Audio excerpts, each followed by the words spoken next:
बचपन से कहानियाँ पढ़ने का बहुत शौक़ था और मैं इतनी कहानियाँ पढ़ता था, इतने नावल उपन्यास पढ़ता था कि उन नावल्स और कहानियों में मैं एक इमेजिनेशन में खो जाता था। मुझे लगता था कि कुछ चित्र चल रहा है। यहाँ तक कि जब मैं रामायण, मेरी माँ ने कहा कि रामायण पढ़ो पूरी और महाभारत पढ़ो, तो पूरे चित्र ही मेरे दिमाग में आने शुरू हो जाते थे। मेरे पिताजी डॉक्टर थे, मैं दिल्ली से हूँ, लेकिन कोई दूर दूर तक हमारे घर में नाटक से ताल्लुक़ नहीं रखता था। जब मैंने इतनी कहानियाँ पढ़ी, इतने उपन्यास पढ़े और सब तरह के पढ़े, टैगोर साहब से लेके मुंशी प्रेमचंद से लेके प्यारेलाल आवारा तक, मंटो तक, तो मैंने एक चीज़ जो महसूस की कहानियाँ पढ़ने के बाद कि मैं अपने जीवन में अपने दोस्तों से ज़्यादा दुनिया को ज़्यादा जानने लगा। मेरे जितने मित्र थे वो परिवार को जानते थे, अपने परिवार को, अपने समाज को, अपनी ही जो उनकी छोटी सी दुनिया होती है 200 लोगों के बीच में, उनसे ज़्यादा उनको एक्सपीरियंस नहीं होता था। मीडिया में पढ़ते थे, न्यूज़पेपर पढ़ते थे बस। लेकिन कहानियाँ पढ़ने के बाद मुझे लगा कि मैं उन कैरेक्टर्स को, उन समाज को, उन सिचुएशंस को मैं एक्सपीरियंस कर रहा हूँ, मैं महसूस कर रहा हूँ उसको। तभी मैंने सोचा कि मैं या तो मैं नाटक थिएटर में जाऊँगा या फिल्में बनाऊँगा, और वहाँ से मेरी यात्रा शुरू होती है। तो आज इतनी लंबी यात्रा करने के बाद फिर मैं FTI में गया और एक्टर बना, फिर राइटर बना, फिर डायरेक्टर बना, फिर प्रोड्यूसर बना, कॉर्पोरेट बना, आज मैं एजुकेशनिस्ट हूँ। और आज मैं अपने आप को भाग्यशाली समझता हूँ कि इतनी लंबी यात्रा में मैं इसकी महत्ता समझ सकता हूँ, जो मैं अक्सर पेरेंट्स को कहता हूँ, टीचर्स को कहता हूँ, यूनिवर्सिटीज़ को कहता हूँ, शिक्षकों को कहता हूँ, सरकार को भी कहता हूँ कि आप इसकी महत्ता सिर्फ मनोरंजन से मत जोड़िए। सिनेमा की महत्ता सिर्फ मनोरंजन नहीं है। सिनेमा की महत्ता एक मनुष्य निर्माण, व्यक्ति निर्माण की एक एक्सरसाइज है। आप इंफ्रास्ट्रक्चर की बात करते हैं, बिल्डिंगें बनाते हैं, रोड्स बनाते हैं, देश बनाते हैं, प्रगति कर रहे हैं, बहुत प्रगति की है आपने 70 साल में। लेकिन क्या हमने प्रगति की है अपनी सोच में? सोच में तो वही सफरिंग है, वही आंदोलन है, वही कन्फ्यूज़न है। पढ़े लिखे होने के बाद भी हम अनपढ़ हैं। आधी बातें समझ में आती हैं, आधी बातें नहीं समझ में आती। जब मैं कभी कभी किसी भी सभा में पूछता हूँ लोगों से कि हम इतने सालों से, वर्षों से अपने जीवन में गायत्री मंत्र पढ़ते हैं, जो महामंत्र है हमारा, और मैं जानता हूँ कि यहाँ पर सब लोगों को गायत्री मंत्र आता है, लेकिन मैं सिर्फ ये पूछता हूँ अपने विद्यार्थियों से, उन लोगों से कि गायत्री मंत्र का अगर मैं अर्थ पूछूं तो क्या आप बता सकते हैं? बस यही गड़बड़ है। गायत्री मंत्र आता है, गायत्री मंत्र का अर्थ मालूम नहीं है। यही हमारी शिक्षा में गड़बड़ हो गई।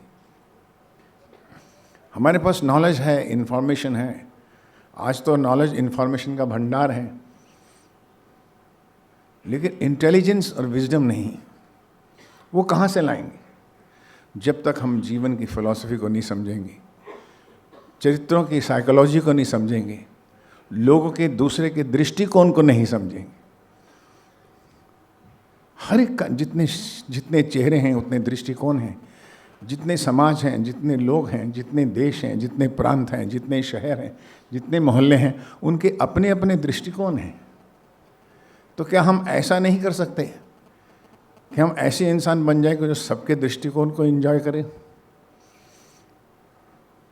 और अपना जीवन एक बड़ा हंसी तरीके से, एक पॉजिटिव तरीके से जी सके? इस चीज़ को पाने के लिए, इस व्यक्ति निर्माण के लिए कथाओं की बहुत आवश्यकता होती है, कहानियों की आवश्यकता होती है। इसीलिए आज भी हमारे पूरे देश के अंदर हम लोग एपिकल लोग हैं। आज भी हम रामायण, महाभारत, व्यास, सूरदास, तुलसीदास सबको ही अनुसरण करते हैं। उनसे ही हम लोग शक्ति लेते हैं। जब भी हम कहीं अटक जाते हैं तो हम बिल्कुल वापस उन शास्त्रों में या उन कही हुई बातों में चले जाते हैं कि अच्छा विजडम वहाँ है। पर विजडम यहाँ क्यों नहीं है? 2020 में विजडम क्यों नहीं है? हम क्यों 1000 साल पीछे जाएं? हम क्यों 3000 साल पीछे जाएं? क्योंकि हम कहीं ना कहीं खाली हैं, रिक्त है हमारे। इसीलिए कन्फ्यूजन है, इसलिए सफरिंग है। आज भी भारत के जो आम लोग हैं वो सफ़र क्यों कर रहे हैं? 3000 साल में 5000 युद्ध हुए। ये हमारी कथा है। तो जब हम ये चीज़ों विचारों में से जुड़ना चाहते हैं, जिसमें कि हम अपने बच्चों को, अपने स्टूडेंट्स को, अपने समाज को, जो भी हमारे आसपास हैं, उनका निर्माण कैसे करें, कुछ कह के, कुछ सुन के। और यही संवाद जो है वो आपको सिनेमा देता है।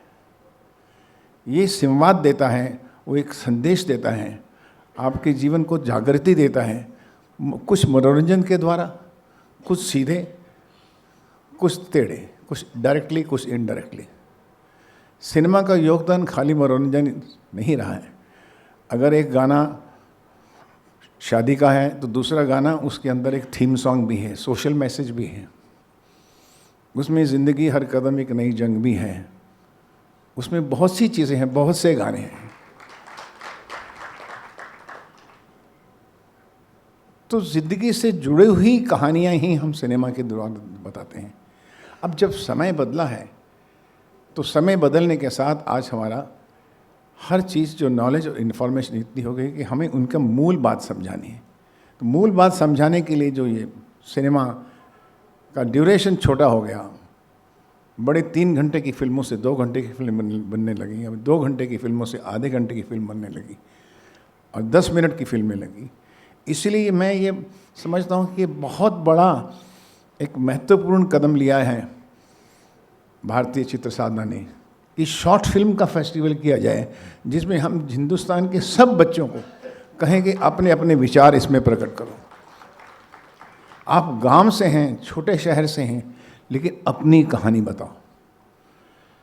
अमेरिका की कहानी हमें नहीं चाहिए, हमें आपके देश के, आपके गांव की, आपके लोगों की कहानी हमें चाहिए, ताकि हम पूरे भारत को जान तो सकें कि हम वो कैसे रहते हैं। पूरे भारत को कैसे जोड़ेंगे? न्यूज़ देख के नहीं, अखबार पढ़ के, न्यूज़पेपर पढ़ के नहीं। हम जब उनके नाटक को देखते हैं, जब उनके माता पिता कैसे बात करते हैं, उनके बच्चे कैसे बात करते हैं, उनका सिपाही कैसे बात करता है, उनका चोर कैसे बात करता है, तो हमें उस प्रांत के बारे में, उस देश के बारे में पता लगता है। जब हम फ्रेंच सिनेमा फिल्म देखते हैं या जापानीज़ फिल्म देखते हैं, मैं इसलिए फेस्टिवल में जाता था कि ये लोग कैसे बात करते हैं। जापानीज़ लोगों के परिवार जो हैं आपस में कितना स्नेह है, कितना प्रेम है, या अमेरिकन में कितना एक न्यूक्लियर रिलेशनशिप है, कितना प्रैक्टिकल रिलेशनशिप है। हमारे देश में क्या परिवार किस तरह से जीते हैं। तो सिनेमा तो दर्पण बनता है जब उस समाज का, तो हमें उस समाज के बारे में पता लगता है, हमारा दृष्टिकोण बढ़ता है, हमारा हॉराइजन बढ़ता है। नहीं तो हम उसी तरह से संकीर्ण जो जीवन जी रहे हैं वही जीते रहते हैं। भरत मुनि ने 4 वेद लिखे आपके व्यवसाय के बारे में, ऋग्वेद, जो वेद, लेकिन 5वां वेद भी लिखा उन्होंने। जब 4 वेद लिख दिए उन्होंने, तो उन्होंने कहा कि भाई मैंने तो सब बुक ऑफ नॉलेज लिख दी है, लेकिन मैं एक चीज़ नहीं समझा पाया, तो मैं एक 5वां वेद भी लिखता हूँ, जो 5th वेदा के बारे में हम अपने फिल्म स्कूल में, जो बॉम्बे में मेरा स्कूल है, उसमें हम पढ़ाते हैं। 5th वेदा में है नाट्यशास्त्र। नाट्यशास्त्र का मतलब dance, drama, music, poetry, painting, all art and craft. विचार करो जीवन के बारे में, जीवन की फिलॉसफी के बारे में, उनके नाटक के बारे में, उसका प्रतिबिंब पोइट्री में लाओ या नाटक में लाओ। वो 8 फॉर्म जो उन्होंने दिया नाट्यशास्त्र में, वो 5th वेदा कहलाया। और मुझे खुशी है कि आज हमारे इंस्टीट्यूट में हम हर हफ्ते फिफ्थ वेदा का एक कल्चर प्रोग्राम वर्कशॉप रखते हैं, और उससे व्यक्ति के सोचने की जो शक्ति है, जो उसका दृष्टिकोण है, वो एक विकसित होता है. And unless you develop their artistic temperament in that human being, he will not be able to understand more than his own boundaries. जो उसका व्यवसाय है वही समझेगा, जो उसका परिवार है वही समझेगा, दुनिया के बारे में जितना पता होना चाहिए उतना जानेगा. लेकिन वो कभी भी सृष्टि की बनाई हुई चीज़ों को एक सृष्टि की नज़र से नहीं देखेगा. वो अपने ही सत्य में घूमता रहेगा. सिनेमा से आपको दुनिया का सत्य मालूम पड़ता है, आपको सृष्टि का सत्य मालूम पड़ता है, आपको अलग अलग समाज का, अलग अलग धर्म का सत्य मालूम पड़ता है. तो मैं समझता हूँ कि सिनेमा या फिल्म के द्वारा हमारे बच्चों में जितनी मानसिक विकास होता है वो शायद किसी और माध्यम से नहीं.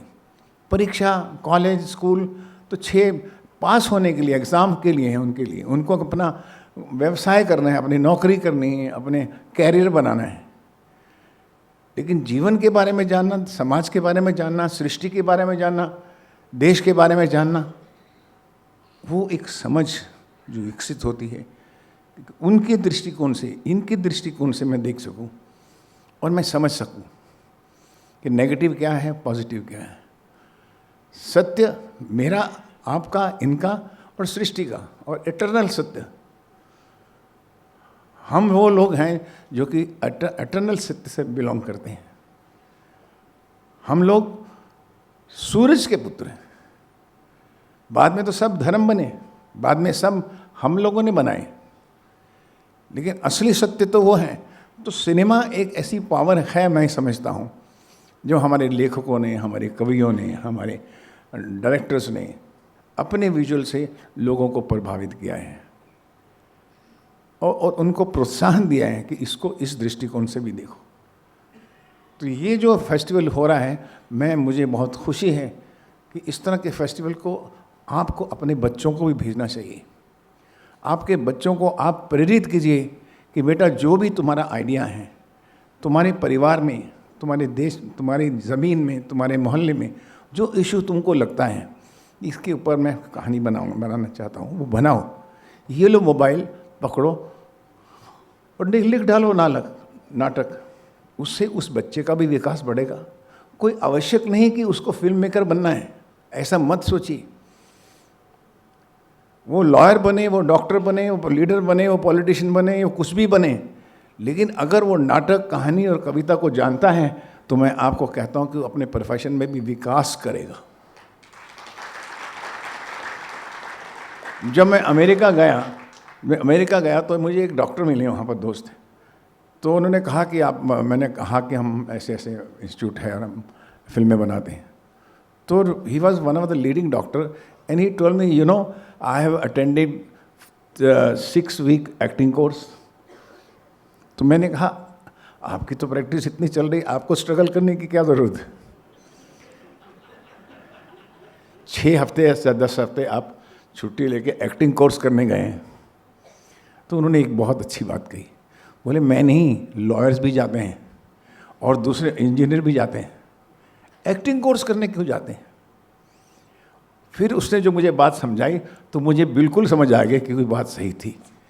उन्होंने कहा कि एक्टिंग कोर्स में जाता हूँ तो वो जो नाटक करवाते हैं तो मुझे दूसरे का दृष्टिकोण समझ आता है. एक राजा प्रजा से बात कर रहा है, मंत्री एक किसान से बात कर रहा है, तो हम दूसरे की वेदना, दूसरे की व्यथा और दूसरे का दृष्टिकोण देख पाते हैं. फिर हमें अपनी स्पीच कैसे करनी है, हमें कंपैशन कैसे अपने आप में डेवलप करना है. हम जब डॉक्टर हैं तो हमें पेशेंट अलग अलग तरीके से मिलते हैं, तो हर पेशेंट को कैसे पहचानना है. एक ईमानदार पेशेंट है, एक बेईमान पेशेंट है, एक क्रिमिनल पेशेंट है, एक देवता पेशेंट है. तो इन चारों को मैं कैसे संभालूं. तो फिर मैं एक्टिंग में मैं भी ऐसी परफॉर्मेंस करता हूं उसके साथ कि उसको लगता है ये डॉक्टर तो अपना ही है.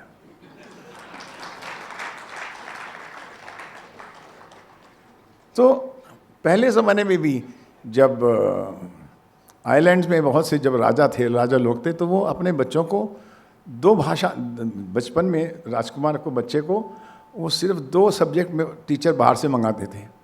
एक इंग्लिश सीखने के लिए ताकि वो इंटरनेशनल व्यापार कर सके, और एक एक्टिंग क्लास, उसमें भी ऐसा था कि जब ये राजा बने तो इसको पूरी जनता के हर वर्ग के बारे में उनका दृष्टिकोण और उनकी जो फीलिंग है वो समझ सके। तो आप समझिए, आप एक पैरा लिख के देखिए, आप शाम को एक कविता की 2 लाइन लिख के दीजिए, आपका दिल प्रफुल्लित हो जाएगा, आप खुश हो जाएंगे कि मैंने 2 लाइनें लिखी समाज के बारे में, जीवन के बारे में। ये विकास आप बच्चों में डालिए। ये सिनेमा को वैसा समझिए जो अभी आप देखते रहे हैं। सिनेमा जो है वो एक एक्सप्रेशन है of your thoughts. It will create harmony between the people, they will understand more. अभी क्या हो रहा है कि हम अंडरस्टैंड नहीं कर पा रहे हैं, हम सिर्फ संकीर्ण बनकर रह गए। इसीलिए इस तरह के छोटे छोटे फेस्टिवल, इस तरह के फेस्टिवल्स में भाग लीजिए, अपने बच्चों को प्रोत्साहन कीजिए, भले वो कुछ भी बने। Let them be artists first, and once they become artists, they will excel in their profession. That I can tell you 100%. बस यही मैं कहता हूँ, ये महत्ता है हमारे फेस्टिवल की। और आप सबको बहुत बहुत मुबारक, और जिन बच्चों ने बनाए हैं, धन्यवाद।